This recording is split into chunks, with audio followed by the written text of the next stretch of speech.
আর সুন্নতি দোয়া যদি বলেন নিজের খাবারের জন্য, আলহামদুলিল্লাহিল্লাযী আতামানি হাযা ওয়া রাযাকানিহি মিন গায়রি হাওলিন মিন্নি ওয়ালা কুওয়া, মুসনাদ আহমদ, তিরমিজি আর ইবনে মাজাহ। এই হাদিসগুলো আবু দাউদে রয়েছে, হাদিসটি সহিহ। যদি এই দোয়া পড়েন, নিজের খাবার খেলেন, দুনিয়াদারি করলেন, পেট ভর্তি করলেন, কিন্তু গফিরা লাহু মা তাকাদ্দাম মিন, অতীতের গুনাহ মাফ হয়ে যাবে। সুবহানাল্লাহ।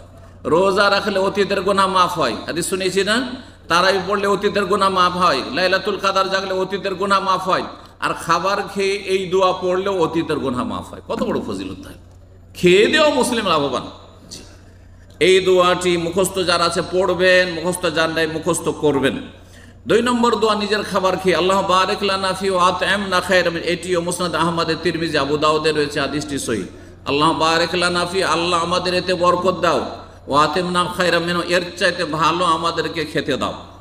যদি অপরের বাড়িতে খান, কারো দাওয়াত, এই ইফতারে আছে খাচ্ছেন, অন্যেরা খাবার দিচ্ছে, পরিবেশন করছে, অন্যদের বাড়িতে খাচ্ছেন, অন্যের ঘরে খাচ্ছেন, তাহলে আরও 2টি দোয়া এর সাথে পড়তে পারেন। সেই দোয়াগুলি রয়েছে সহিহ মুসলিমে রয়েছে। বাড়িওয়ালার জন্য দোয়া, যারা খাবার দিচ্ছে তাদের জন্য দোয়া, আল্লাহ বারিক লাহুম ফিমা রাযাকতাহুম ওয়াগফির লাহুম ওয়ারহামহুম। আল্লাহুম্মা বারিক লাহুম, হে আল্লাহ তাদের বরকত দান করো, ফিমা রাযাকতাহুম, তাদের রিজিকে, ওয়াগফির লাহুম, তাদের গুনাহ মাফ করো, ওয়ারহামহুম, তাদের উপর দয়া করো। সুন্দর দোয়া দিলেন, তারা খাইয়ে উপকার করলো, আপনি দোয়া দিয়ে তার হক আদায় করে দিলেন, শুকরিয়া আদায় করে দিলেন এবং হক আদায় করে দিলেন। আপনার ওপর আর অবদান থাকলো না। যে অবদান দিয়েছিল আপনি তার চাইতে কম দেননি, তার চাইতে বেশি দিয়েছেন। সে দুনিয়া দিয়েছিল, আপনি তাকে আখিরাত দিলেন, তাকে বরকতের দোয়া দিলেন। এটি অত্যন্ত গুরুত্বপূর্ণ বিষয়, যদিও বিষয়গুলি সুন্নাত। আর একটি দোয়া রয়েছে অপরের বাড়ি খাওয়া দাওয়ার জন্য, সেই দোয়া, আল্লাহ আতেমান আতামানা ওয়াসকে মান সাকানা, হে আল্লাহ যারা আমাদেরকে খাওয়াইলো বা যে খাওয়াইলো তাকে তুমি খাওয়াও, খেতে দাও, আর যে আমাদেরকে পান করালো তাকে তুমি পান করতে দিও, পান করাইও। নবী সাল্লাল্লাহু আলাইহি ওয়াসাল্লাম ওই আমর ইবনে সালামাকে 3-4টি উপদেশ দিয়েছিলেন, সহিহ বুখারী মুসলিম হাদিস রয়েছে। সাম্মিল্লাহ ওয়া কুল বিয়ামিনিক, 1 নম্বর হচ্ছে বিসমিল্লাহ বলো, 2 নম্বর ডান হাতে খাও। 4 নম্বর আদব হচ্ছে খাওয়া দাওয়ার, আপনি নিজের সাইড থেকে খাবেন। এই যে এক প্লেটে 4 জন 5 জন খাচ্ছেন, অথবা 2 জনই খাচ্ছেন, দেখছেন যে অন্যের সাইডে যেটা আছে সেটা ভালো, আমার পছন্দ, তার রান কারো পছন্দ, রানের গোস্ত পছন্দ, ওই রানটা ওইদিকে পড়ে গেছে, ওইদিকে ভালো পিসটা পড়ে গেছে, ওইদিকে ফ্রুটটা পড়ে গেছে, আমার ওইদিকে পড়েনি, আর ওইদিকে আমার যেটা মনোপুত সেটা পড়ে গেছে, টেনে নিলেন, অথবা প্লেটটাকে ঘুরিয়ে দিলেন, অথবা ওইদিকে হাত মেরে দিলেন। এটা জায়েজ নয়, এটা আপনার অন্যের হক নষ্ট করা, অন্যের হক নষ্ট করা। সে স্বেচ্ছায় যদি দিয়ে দেয়, তার ভদ্রতা, এবং আপনি গ্রহণ করতে পারেন, তখন কোনো অসুবিধা নেই। কিন্তু আপনি ভালো ভালো পিস দেখে একবার এদিকে হাত মারছেন, একবার ওইদিকে। নবী সাল্লাল্লাহু আলাইহি ওয়াসাল্লাম, আমর ইবনে সালমা, ছোট বাচ্চা, আমাদের মতো নয়, আপনাদের মতো নয়, ছোট বাচ্চা, 5-6 বছরের ছেলে, ভুল করবেই, স্বাভাবিক, ও জানে না, সে চারদিকে শুধু হাত মারছে, যেটা ভালো লাগছে একবার এদিকে, একবার ওইদিকে, একবার ওইদিকে। নবী সাল্লাল্লাহু বলছেন, কুল মিম্মা ইয়ালিক, তোমার সাইড থেকে খাও, তোমার দিক থেকে, তোমার কাছে যেদিকে তুমি বসে আছো ওই দিক থেকে খাও।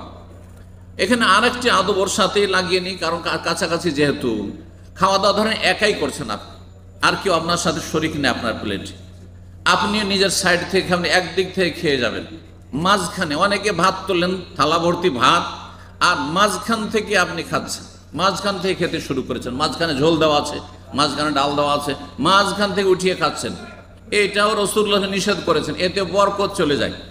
ফাইনাল বারাকাতা তানজিলু ওয়াসতাত তাআমি, বরকত নাজিল হয়, নেমে আসে আল্লাহর পক্ষ থেকে খাবারের মধ্যবর্তী স্থানে, মাঝখানে, খাবারের মিডিলে বরকত নামে। যেখানে বরকত না ওইটা গিয়ে আগে আপনি সাফ করে দিচ্ছেন, তো কেমন করে হবে? বরকতই সাফ করে দিচ্ছে না, এমন কাজ করবেন না, এটাও মনে রাখবেন। 5 নম্বর আদব হচ্ছে সহিহ বুখারীর হাদিস, রাসূলুল্লাহ ইন্নী লা আকুলু মুত্তাকিয়ান, আমি আমার বদ অভ্যাস নেই হেলান লাগিয়ে খাওয়া। অনেকে হেলান দিয়ে খাওয়া, হেলান দিয়ে খাওয়া বিভিন্নভাবে হইতে পারে। এক হচ্ছে এই হেলান দিয়ে চেয়ারে বসে আছেন, খাচ্ছেন। এক হচ্ছে ধরেন কথা পিলার আছে, দেয়াল আছে, কোনো জায়গাতে দেয়ালে হেলান দিয়ে খাচ্ছেন, এটাও মাকরুহ, অপছন্দনীয়। আর একটা হচ্ছে এক হাতে ভর দিয়ে হেলান দিয়ে, এক হাতে, অনেকে খান কিন্তু ভদ্রলোক বসে খাচ্ছেন, এক হাতে হেলান দিয়ে খাচ্ছেন, বাম হাতে হেলান দিয়ে আছেন আর খাচ্ছেন আপনি এক দিয়ে কাত হয়ে।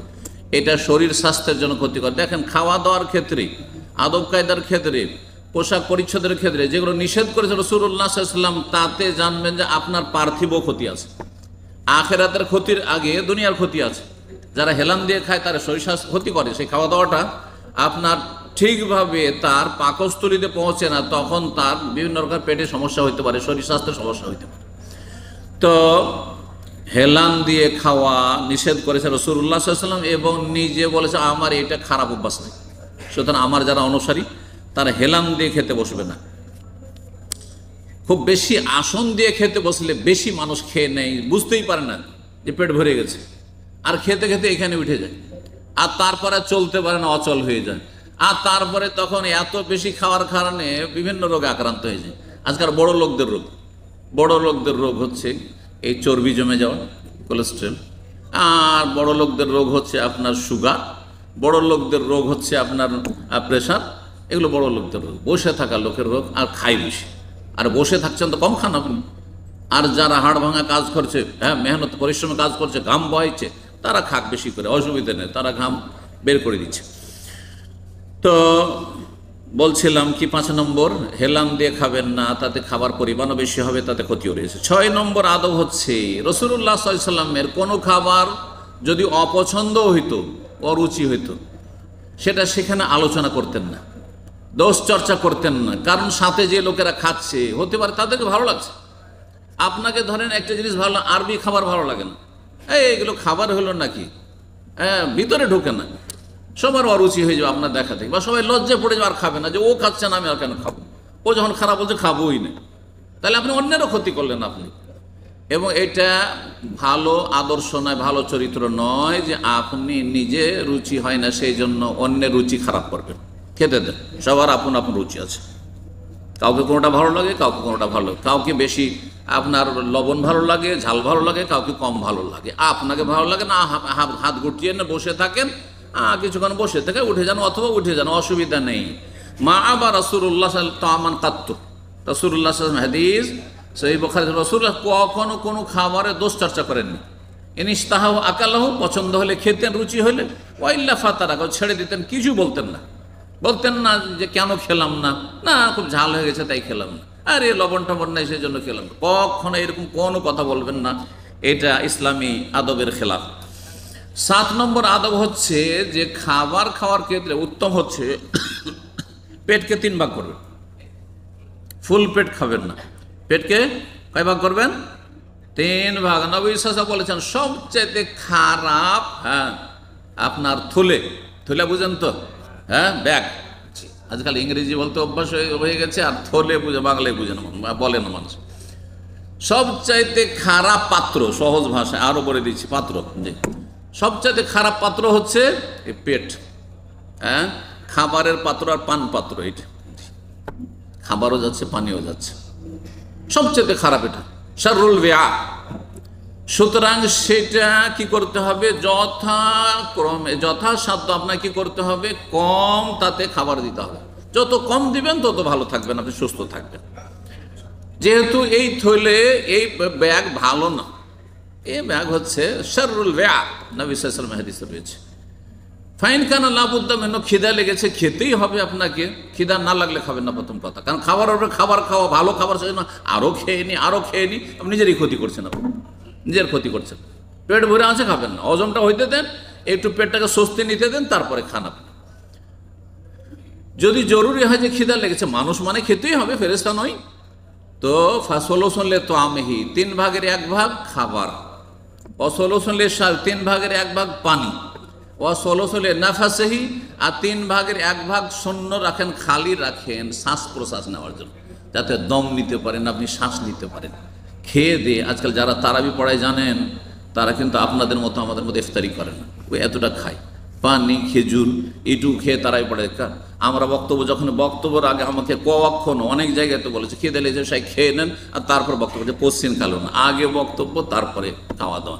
কারণ খাওয়া দাওয়া করলে তারপরে আপনার শ্বাস নিতেই অসুবিধা।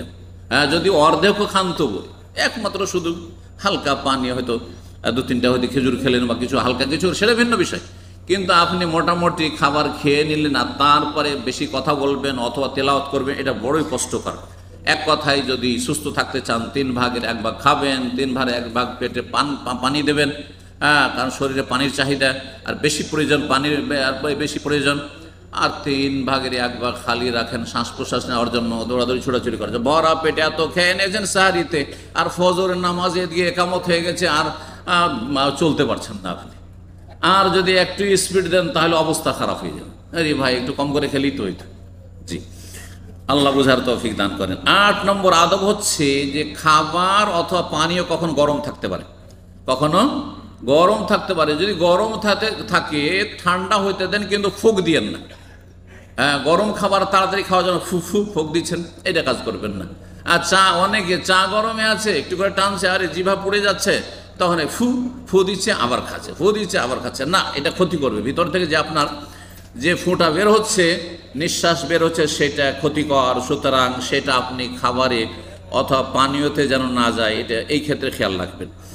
9 নম্বর আদব হচ্ছে যে খাওয়া দাওয়া পরিষ্কার করে খাবেন। প্লেট বা যেখানে খাচ্ছেন আপনি পরিষ্কার করে খাবেন। দস্তরখানে বা প্লেটে খাবার দাবার ছেড়ে দিবেন না উচ্ছিষ্ট, কারণ যেটা ছেড়ে দিলেন ওটা শয়তান শরিক হবে, আপনার সাথে শয়তানে খাবে।